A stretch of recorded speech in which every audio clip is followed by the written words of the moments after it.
While there are many great things about living in Portugal, from the beautiful beaches to the delicious food and so much more, there are also some potential drawbacks that you should consider before making the big move. In this video today, we'll explore 17 reasons why moving to Portugal might not be the best option for you. Whether you're considering a move abroad or simply interested in learning more about the differences between life in Portugal and the United States, this video will provide you with valuable insights to help you make an informed decision. Portugal has been a popular destination for expats from around the world. But is it the right location for all Americans looking to relocate? I don't think so. Let me tell you why. No doubt you've been doing your research, and you've probably watched 100 videos on this so far, right? I know I certainly did when I was getting ready to make the big move overseas to Portugal from the United States. And you'll see so many reasons why you might want to move to Portugal, but it is equally important to look at the reasons why you might not want to settle here. I'm going to dive into that a little bit more here today, and I'm just going to share my honest opinion because, quite frankly, I've seen people go through everything it takes to give up your life in the United States, pack up everything, get rid of everything, say goodbye to places and people that you, and a lot of times pets. A lot of people are giving up their pets to move overseas. A lot of big changes. And then they move over here and they find out it's not actually what they were hoping. And then they pack up everything and they head back to the United States. I don't want that to happen to you. It's really, really sad when that happens. So let's dive into it today so you can be a little bit more educated. Portuguese is the official language of Portugal, and while many people in urban areas speak English, not everybody does. Not speaking the native language can make it difficult to communicate and navigate daily life. It's definitely an adjustment. Some folks report extreme difficulty because they don't speak the language. This could be because they live in a remote area without any other English-speaking expats nearby, or any number of other things. Moving to a foreign country can be a significant adjustment, and culture shock is a very real thing. While the cultural differences between Portugal and the US might intrigue and excite some, like myself, it may be difficult for others to adapt to. Humans don't typically like change. It can be exhausting and stressful to continually have to adjust and adapt to so many things being different in your surroundings. Some people really need as much consistency as possible to be happy, even if there are things in their lives that are not really healthy. I get that. Everyone is just doing the very best that they can to get through life with as much peace in their hearts as possible. There are a few things that can really help. First of all, get really honest with yourself. Are you someone that requires consistency and sameness to be content, or are you someone who likes to expand their life and allow in the unexpected and the unknown? Would it be beneficial for you to open up your life in these ways, or does that just feel too uncomfortable?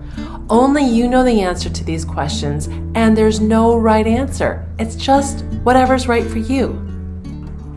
Another thing you can do is simply inform yourself as much as possible before coming over. Begin learning your new environment as much as possible before actually moving over. Watch videos, read books, talk with others who have already made the move. Of course, you can check out my other video on culture shock to give you ideas of some of the differences that you'll find over here. I'll have another culture shock video coming out soon too. Just learn as much as you can. And finally, before actually making the big move over, find a way to spend an extended amount of time in Portugal where you can really see what it's like before committing fully. Vacationing in a place and actually living in a place are two very different things. Don't make the mistake of deciding your future on inaccurate information. There are certainly a few things that make life just a little bit better, which we are not able to get over here. These are some things that really affect people, and they can't seem to get beyond that. There are people who like to have the things that they like available to them all the time. So if you're one of those people who has certain things in your life that you have to have, take that into consideration, because there are definitely some things over here that you just simply can't get, like my dragon herbs. Well, not that long ago, cost of living was extremely low here compared to the US. Prices have been moving swiftly upwards over these past few years. Like the rest of the world, Portugal has been going through some pretty dramatic changes, especially these last few years. With many people moving here from around the world, many aspects of living are being affected. While it was possible to rent a nice apartment for around 400 euros just a year or two ago, those same apartments are now renting for nearly double. The price of food, clothing, and gas has also increased quite dramatically. Some parts of Portugal can be more affordable than other Western European countries, but cost of living in the cities, along the coast, and down in the Algarve are rising more quickly than other areas. It's important to do your homework and get really clear on the real cost of living before committing to a big move. Check out my video on the cost of living and keep your eyes peeled for an even more detailed video that I'll be releasing soon to help you get an even greater understanding of what it actually costs to live over here in Portugal. The job market in Portugal is competitive. It can be difficult for non-Portuguese speakers to find employment in certain industries. In addition to this, the salaries in Portugal are typically extremely low compared to the United States. In fact, the average Portuguese income is under 10,000 euros a year. This is why it's typically necessary for expats and immigrants to have other forms of income rather than relying on having a job over here. While Portugal has a public healthcare system, some Americans feel that it does not meet the same standards or provide the same level of coverage as the healthcare system in the United States. I know that this can be true sometimes, but I have had such a positive experience here with the healthcare system that I honestly have been stunned many times by the phenomenal care and the extremely low cost. For example, recently, I have had to have a lot of blood tests, multiple x-rays, MRI, CAT scan, test on my heart, visit with a specialist, and then all of the follow-up appointments with the doctor, who was brilliant and kind. And get this, they actually listened to me. It was fantastic. All of this only cost me around 100 euros in total. All of it. Incredible. And everyone was so exceptionally kind and wonderful on top of it that I was literally dumbfounded. I have never, in all of my years, received this level of care in the United States. And still, there are Americans who complain and say it's not like what they're used to in the United States. All residents here have access to a free public healthcare system, but many expats, such as myself, also have private healthcare insurance. The public healthcare system can be overwhelmed at times, and obtaining your own private health insurance assures that you will get the care you need in a timely manner.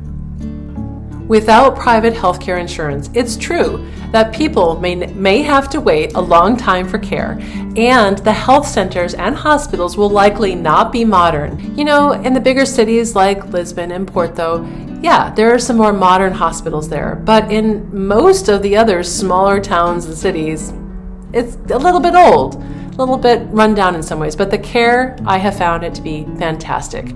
I talk about this more in my video on the cost of living, but we only pay a total of right around 1,600 euros a year for both of us for private health insurance. Why would you not do that? And that is for both my daughter and I for the entire year. Anyway, if you want more information on that, check out the video on cost of living too. So if you are someone like me that has certain health challenges, and in the United States, you enjoy the use of the wide variety of natural, holistic treatments that we have available in the United States, that is something that may totally bum you out, because over here, we really don't have that. In the United States, oh my God, I did so many different things for my health, and honestly, I spent about a third of my income on all of these different treatments to just keep this body of mine going. And I expected to have at least some of those things over here. I don't. You know what? I don't need them anywhere near as much as I needed in the United States because the stress level over here is far, far less. The food quality is far, far better.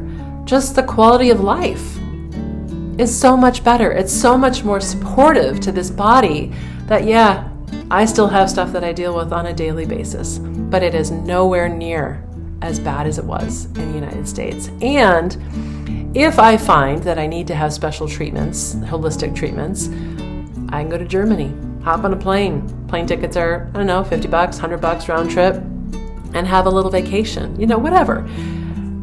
There are ways to get around these things.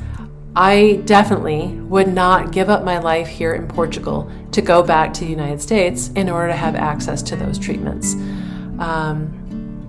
I feel like I'm getting better day by day. But this is something that you should be aware of. Sure, I can go and get a fantastic massage. I've got a great therapist not too far from here.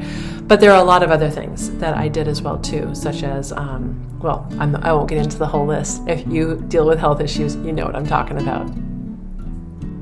While Portugal is known for its mild weather, it can still be a significant change for people who are used to the warmer climates of certain regions of the United States. Now, I live in the north, and while summers here are great, winters are very cold and very wet. I love the rain and the colder weather, but last winter was a lot even for me. The rain seemed to constantly go on and on and on and on for months, and sometimes the storms were so bad that I thought it might even be a hurricane. Nope, it turns out that's just normal, crazy, side-blowing rain that just happens here in Portugal, where the shingles are flying off the roof. That was totally new to me coming from Colorado. Measly little umbrellas, they don't do much on those days. So really do your research in regards to the weather as well. And it can change so much from one region to the other. I mean, even just driving 10 minutes, the temperature can drop 7 to 10 degrees, just driving that short little distance. And then you have the Algarve down south. It's a whole different story down there. Super hot and dry. Winters get cool, but not cold like up north. I compare it to Arizona. I feel like the culture down there is similar to Arizona too, with a dry, arid environment, more modern homes, golf courses, upscale restaurants, and lots of English speakers. Yes, sadly, we have them here too. Forest fires. Now, I know a lot of people who have left California to move to Portugal thinking they would be able to escape the forest fires, and thank heavens it is nowhere near as bad over here as it is in many other places in the world. But we do still get them, and that's something to be aware of, especially if you're looking to move into the interior where they tend to be more often, but of course they can happen anywhere. Just be aware of where you decide to settle. We live in a very different world these days, and it's not a bad idea to take extra precautions no matter where you end up. Now, the weather doesn't really get all that cold compared to where many of us are coming from in the United States. I mean, Colorado winters can get pretty darn nippy with freezing temperatures and even blizzards, but I have never experienced cold inside the house like I have here in Portugal. Here, it's very common for homes not to have heat. Homes here were built with hot summers in mind, and there really wasn't a lot of attention placed on winters. It's common for it to be 10 to 15 degrees colder inside the house. This combined with the high humidity can make it quite uncomfortable, as we experienced. We only lived there for a couple months, which was more than long enough. Most homes are not insulated and also do not have central heat. Currently, we live in an apartment in the north that does not have central heat, but because it is well built and well insulated, we really don't get cold. We have a portable space heater, and that does the trick just fine, which is kind of surprising. Mold is a very common problem over here, especially in the north, where we get a lot of rain. You have to be very diligent when searching for your home to determine whether or not a place has mold. And remember, sometimes you can't see it because it's in the floors or behind the paint, but you can usually smell it. You're less likely to have these issues in a newer build or in buildings that have really good insulation, but it's always a good idea to keep your eyes, ears, and noses aware. We've been super lucky and have not had issues with mold in any of the places that we've lived. While Portugal has several universities and colleges, you'll have to speak Portuguese to get accepted. In some ways, this has been a real bummer for my daughter since she does not yet speak Portuguese and won't be anywhere near fluent enough for several years. So we're having to find other creative ways for her to expand herself and to meet others her age. Finally, after a year and a half, she started meeting people her age that she really connects with, but it took her a lot of patience, trust, and time. Not only has the cost of housing in Portugal been increasing quite a lot, but competition for homes is now much more prevalent than before. While it used to be pretty easy to find a great place to rent on a website called Alista, I rarely see places for rent on there now, and if I do, they are gone so darn fast. The old resources for doing this are not anywhere near as reliable because places are getting snatched up so darn quick. So in this case, I think it's really the best to just develop relationships with a few realtors and stay in close contact with them once you've determined exactly where you want to be.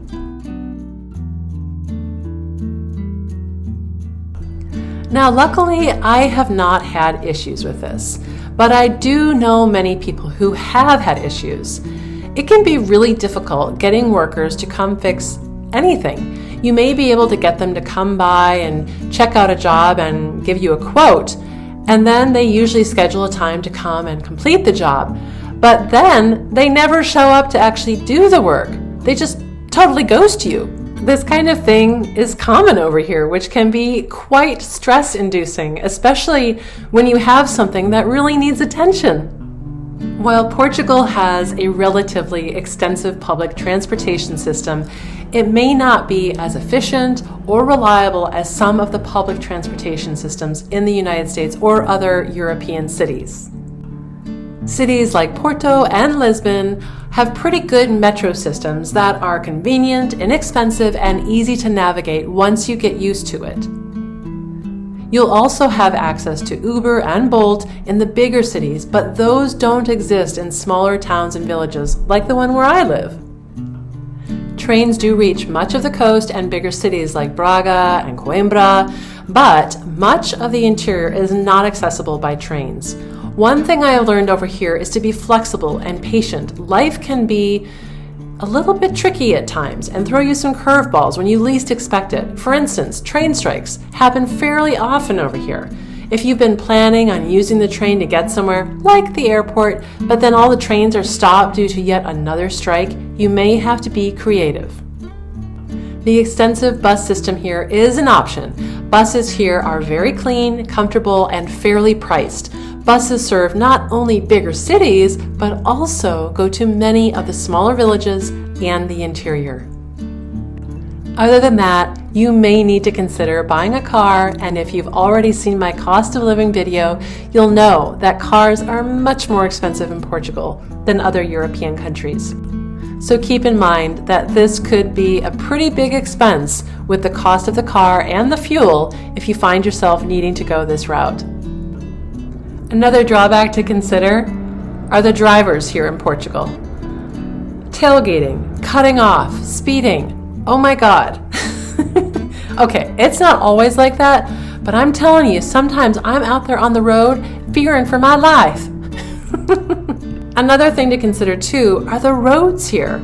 Well, okay, so the highway is fantastic. It's a toll road, so they take really, really good care of it. But then every now and then I'm just driving along and I think I'm driving down a road because there are other cars parked on the road, right? And then all of a sudden it starts getting skinnier and skinnier and skinnier. until it's no longer a road. It becomes a walking path.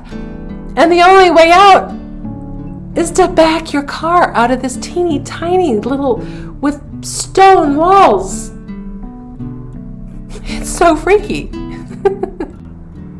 Portugal definitely provides the opportunity for us to learn patience. Dealing with the bureaucracy and paperwork required to move to a different country can be a headache and take significant amount of time and effort. It can honestly be a bit mind-numbing at times. I have honestly been very surprised to see that many people end up leaving Portugal and returning to the United States because they just get so tired of all the crazy bureaucracy. It can definitely help to have someone who has been through it before to help you. I also find peace from hiring somebody to help if I ever get to the point where I'm just not getting anywhere with whatever I need to get done, whether it's getting my driver's license or my social security number or whatever it is. If I'm just running into one roadblock after the other and I'm not making any progress, I hire somebody and they get it done lickety split, and it takes all the stress off of me. So I hear people complaining about that, and I do get it. I do know that some people have some really big challenges that they deal with in regards to the bureaucracy, the red tape, and all that stuff.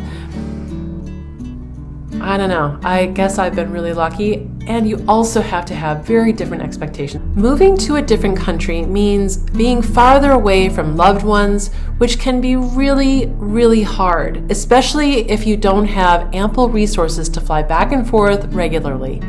It's not just missing hugs and time with loved ones. It's about missing out on special events like birthdays, weddings, and even funerals. Life back there continues on, and that can be really hard when you're not included. The distance can turn out to be too much for people missing kids, grandkids, or like me, if you have an elderly parent that you left behind. Honestly, the heartache can be crushing. I really had to work through this in order to be able to move over, and of course, that heartache doesn't go away. No matter what you decide for yourself on where you end up living in the world, the most important thing is to get super clear up front on what exactly you want for your life. Most people don't even really know what they want. Here are some things to consider. I recommend really spending some time with each one of these and really be 100% honest with yourself. All you've got is this one life, and you really want to make the best decisions you can for yourself. Ask yourself, what nourishes your soul and your body? What makes you feel alive and free? What is the feel you want for your life?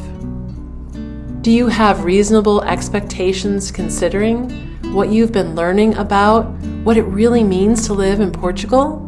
How can you realistically stretch yourself to embrace a new life here?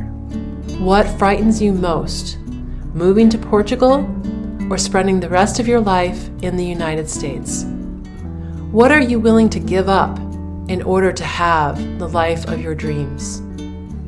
A favorite quote of mine is by Thomas Jefferson, and it goes something like this. In order to have something that you've never had, you must be willing to do something that you've never done. It really comes down to the fact that if we want a new life, we must be willing to make new decisions. If we keep choosing the same things, life will continue delivering the same experiences, and there's nothing wrong with that if that's what brings you joy. One way is not better than the other.